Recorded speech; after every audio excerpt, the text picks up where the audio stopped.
Hello friends, welcome to GK Sports India YouTube channel, and this is the Kumbi Jiku show where player turned umpire K Srinath and I will preview India's second Super 4 match of this Asia Cup 2025 to be played in Dubai on Wednesday. Good evening, Sri. How have you been? And this Navaratri festivals and the sundal eating, how is it going? Yeah, it's been keeping me quite busy following Asia Cup and doing rounds of relatives and friends' house, what typically we call as golu. So it's keeping me on a good protein diet in the evenings. Before proceeding, Sri, very sad news coming from England. The passing away of the legendary umpire Dickie Bird. Condolences to the umpiring fraternity. You're an active part of that now. I was a part of the umpiring fraternity for whatever it was worth, some two and a half decades ago. Sorry to hear the loss of Dickie Bird, legendary umpire. My thing of Dickie Bird is, in those days when it was home umpires officiating in matches, Dickie Bird earned the respect of the visiting teams. He was too good at his work. He earned the respect of not only the English players but also the visiting players. And he and David Shepherd, what a pair they formed. What are your memories of Dickie Bird, and have you had a chance to meet him? No, I mean, as you mentioned, he was officiating most of the games at home, and the period wherein he quit. So that was the time wherein foreign umpires had to travel outside their terrain to officiate. In fact, I was lucky enough to meet David Shepherd once when he was in India officiating in a test match. I mean, the stories I've heard about Dickie Bird, people who have worked with him or the players who played when he umpired, I've got only great memories and good words to talk about the man. I think basically, the key quality of an umpire is to get the right decisions. But Dickie Bird not only was excellent in decision making, I think he had terrific man management skills. His presence, the way he handled players' pressure. You made one point very clear. Not only the English players, the visiting sides, the players from the visiting teams, respected Dickie Bird a lot. I think those were the days when umpires had to don coats. And, Dickie Bird had a very unique way of, trying to pull the sleeve of the coat up by, extending his hand like this. And that was, the trademark style of Dickie Bird. Yeah, a sad day. All good things have to come to an end. And yes, truly, we all grew up listening to stories about Dickie Bird and his umpiring stories, and we later on got opportunities to watch the way we umpired. Yes, condolences to his family, and for everybody who are a part of the umpiring fraternity. And cricket grounds world over have some part of the grounds named after the greats of those countries. But Headingley Cricket Ground have the players' balcony named after Dickie Bird. That speaks of how much he has contributed to not just the umpiring part of it, but cricket in general. Of course, a former player, and I will never forget the last Test match he umpired, India versus England, Lords 1996. As the team was entering, the Indian team, that is, Mohammad Azharuddin, the captain, then gave him a hug. There was tear from Bird's eyes, but then he was back to business, giving, I think if I'm right, Mike Atherton out leg before, keeping aside all the emotional part of it.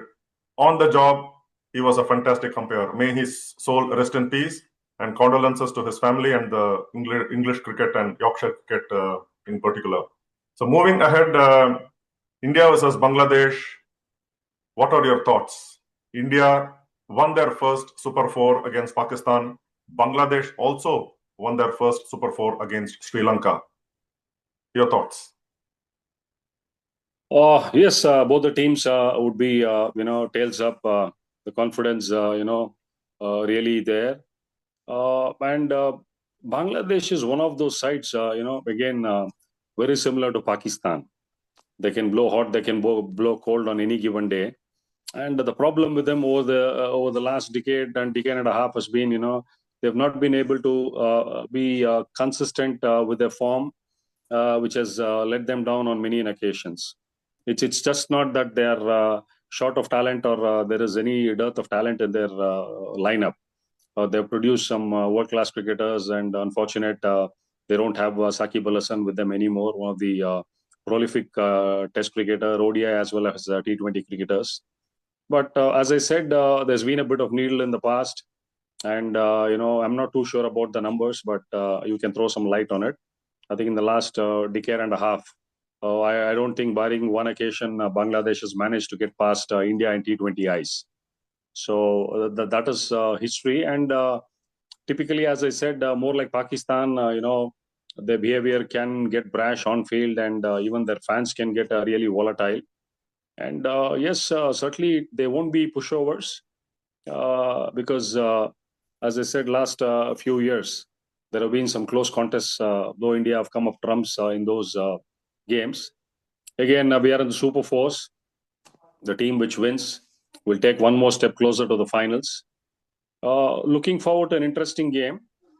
As I mentioned, again, India has had the advantage of playing most of the games in Dubai, barring only one when they played at Abu Dhabi. So, yes, no more, lopsided games or, you get pushovers in this Super Fours.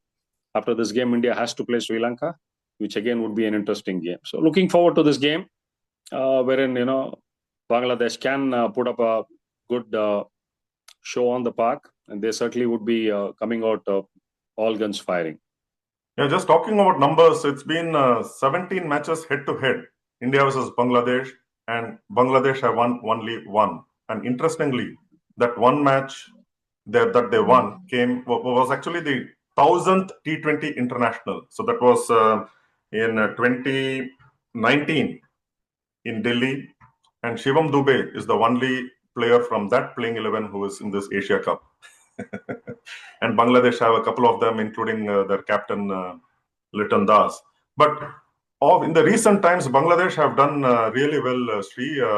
In the last 12 completed matches, that includes series wins against Pakistan at home, against Sri Lanka in Sri Lanka, and of course they beat Netherlands very recently. So 10 out of 12 last 12 completed matches Bangladesh have won. Will that give them any advantage, give them confidence going into this game against India? Yeah, certainly, victories are the ones that always give you those sweet memories, and certainly they would be taking in some confidence, and especially after beating Sri Lanka in a close contest in their first Super 4 games. But mind you, they're coming up against the best side in world cricket in T20 format. So their task is cut out, and they need to have not their A game, A plus game on field, to ensure that they can, upset the apple cart of India. So yes, victories under your belt will certainly take it forward, but this is not even a game of form wherein you require that form to be sustained for 6 or 7 hours. This is just a game of 40 overs, wherein it's about 85 and 85 minutes is what is the span of each innings wherein you need to sustain that sort of intensity and form going in. So yes, confidence will be up, but they're up against a giant side. So it all boils down to how they can hold the nerves, handle pressure on the given night. That's what is going to be the most important thing for Bangladesh. You just touched upon form, and that is something that Bangladesh will be seriously looking at, because in the 4 matches that they have played, they've just had 350s and one from each of their opener Hassan, Tawhid Hriday, and captain Liton Das. And there's something that they have been inconsistent at the top of the order, and that is probably will probably give India more than just the edge. Of course, India being a superior side, and how crucial is form, especially when you're playing India?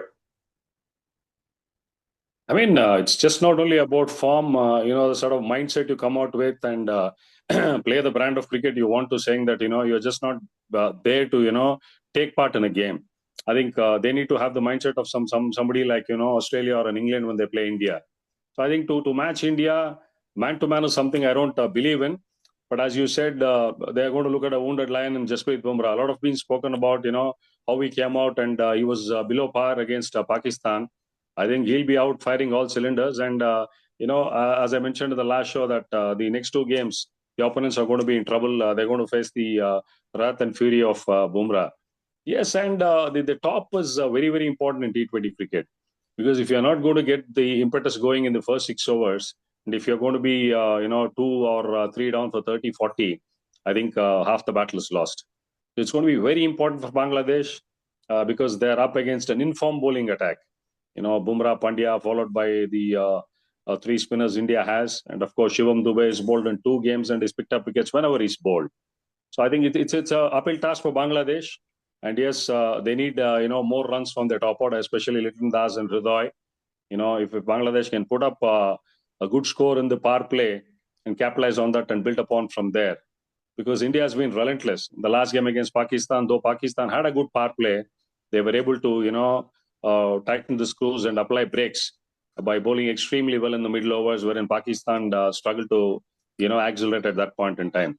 I think that would be the case, and Bangladesh would very well be wary of the challenge they would be going up to. But yes, it all depends on how their top 3 or 4 batters come out and perform.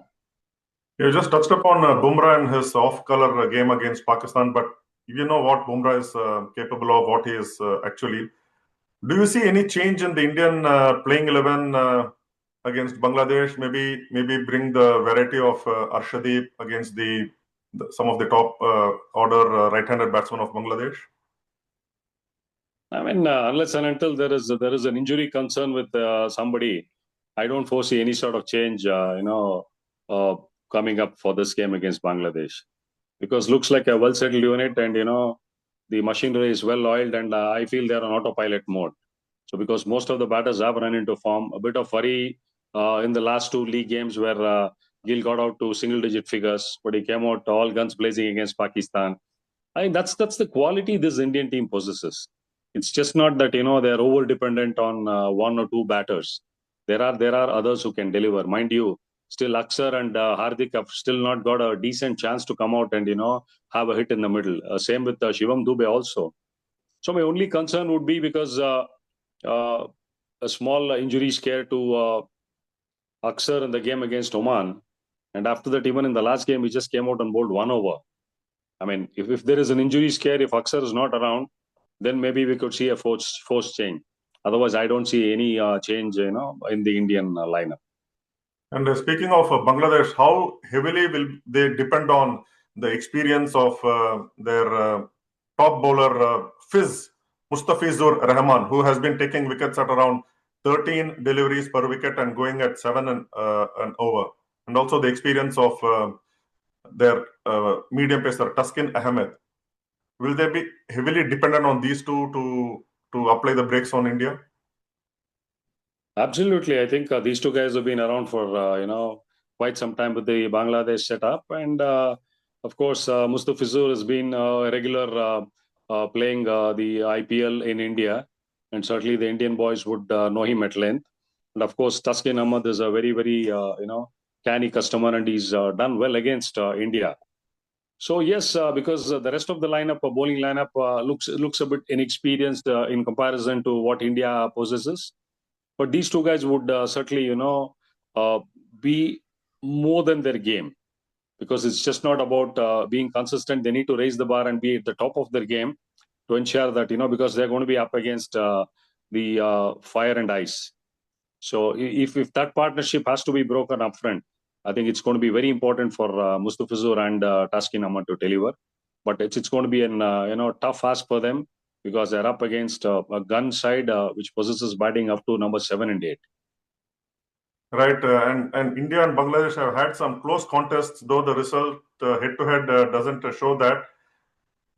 We cannot forget the match Dinesh Karthik won from nowhere for India in Sri Lanka in that Nidahas final, and of course the T20 World Cup in Australia, where though it was a rain affected, 6 overs had to be completed to get a result, or was it 5 overs? And Liton Das was going all guns blazing, but he became out, and then India had a better power. What is that?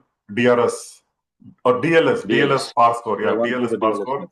So they just managed to keep their records straight. So looking forward to an exciting contest. Yes, a better contest than what India faced against Pakistan in the Group A match and all the matches in Group A. So on that note, looking forward to a keen contest. Bangladesh have a point to prove, but then India, unless they play badly, and like we maintain in this the Kumbi Jiku show, it is all India's to lose. So on that note, thank you, Sri, for your insights into the preview of this match. See you again soon. Thank you. Bye bye. Take care. Thank you, Jacob. Bye.